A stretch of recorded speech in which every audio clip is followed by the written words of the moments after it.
നമ്മൾ ഇന്ന് പോകുന്നത് തളിപ്പറമ്പ് രാജരാജേശ്വരന്റെ മണ്ണിലേക്കാണ്. നമ്മുടെ സ്വന്തം തളിപ്പറമ്പ് അമ്പലം. തളിപ്പറമ്പിലെ തന്നെ 3 പ്രധാനപ്പെട്ട ക്ഷേത്രങ്ങളിൽ ഒന്നാണ് രാജരാജേശ്വര ക്ഷേത്രം. ഉത്സവം നടക്കുമ്പോൾ ആനയും ഉണ്ടാവാറുണ്ട്. നമ്മൾ പോയ സമയത്ത് ഭയങ്കര തിരക്കായിരുന്നേ, അല്ലെങ്കിൽ രാവിലെ പോകുന്നതിന് കുറച്ചുകൂടി. ഇവിടെ സ്ത്രീകൾക്ക് നാലമ്പലത്തിനുള്ളിലേക്ക് എല്ലാ സമയം പ്രവേശനം ഉണ്ടാവില്ല. രാത്രിയിലെ അത്താഴ പൂജ കഴിഞ്ഞ് 8 മണിക്ക് ശേഷം മാത്രമേ കയറാൻ പറ്റൂ. ഉള്ളിൽ കയറാൻ പറ്റാത്തതുകൊണ്ട് തന്നെ നടപ്പന്തൽ നമ്മൾ പ്രദക്ഷിണം വെച്ചു. ദക്ഷിണാമൂർത്തി, ചെറുകുന്നമ്മ, ഭദ്രകാളി, പാർവതി ഇങ്ങനെ പ്രദക്ഷിണം വെച്ച് അപ്പോഴേക്കും നട തുറന്നിട്ടുണ്ടായിനെ. പിന്നെ ഇവിടെ വർഷങ്ങളായിട്ടുള്ള ഒരു മരം, ഒരു മുത്തശ്ശി മരം. ദൂരത്തുനിന്ന് നോക്കുമ്പോൾ ശരിക്കും ഒരു മുത്തശ്ശിനെ പോലെ എനിക്ക് തോന്നിയിട്ടുണ്ട്. നമ്മൾ പിന്നെ ചോറ് കഴിക്കാൻ നിന്നിട്ടുണ്ടായില്ല, നേരെ പുറത്തേക്ക് ഇറങ്ങി. പിന്നെ എടുത്തു പറയേണ്ട ഒന്നാണ് ശിവന്റെ വെങ്കല പ്രതിമ.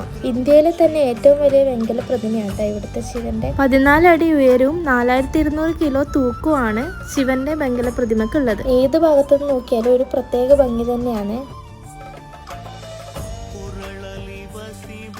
തൊട്ടടുത്ത് തന്നെ ഇരിക്കാനുള്ള സൗകര്യമുണ്ട്. ഉച്ച ആവാനായതുകൊണ്ട് തന്നെ ഭയങ്കര ചൂടായിരുന്നു. രാവിലെ വന്നാലും നമുക്ക് ഇവിടെ ഇരുന്ന് തന്നെ ആസ്വദിക്കാം. പിന്നെ നമ്മൾ നേരെ അമ്പലത്തിന്റെ പുറകിലേക്ക് നടന്നു. അവിടെ അരവത്ത് അമ്പലമുണ്ട്. പിന്നെ തൊട്ടപ്പുറത്ത് തന്നെ ക്ഷേത്രത്തിന്റെ ചെറിയുണ്ട്. ക്ഷേത്ര ദർശനത്തിന് വരുന്ന എല്ലാവരും തന്നെ അമ്പലച്ചെറയിൽ അങ്ങനെ പോക്കില്ല. അമ്പലത്തിൽ നിന്ന് ഒരു 100 മീറ്റർ മാറിയിട്ടാണ് ചെറിയുള്ളത്. അധികം വെയിലായതുകൊണ്ട് തന്നെ അവിടെ നിൽക്കാൻ പറ്റിയിട്ടില്ല. അവിടെ ആൽമരത്തിന്റെ തള്ളിൽ കുറച്ച് കഴിഞ്ഞിട്ട് നമ്മൾ ഇറങ്ങി.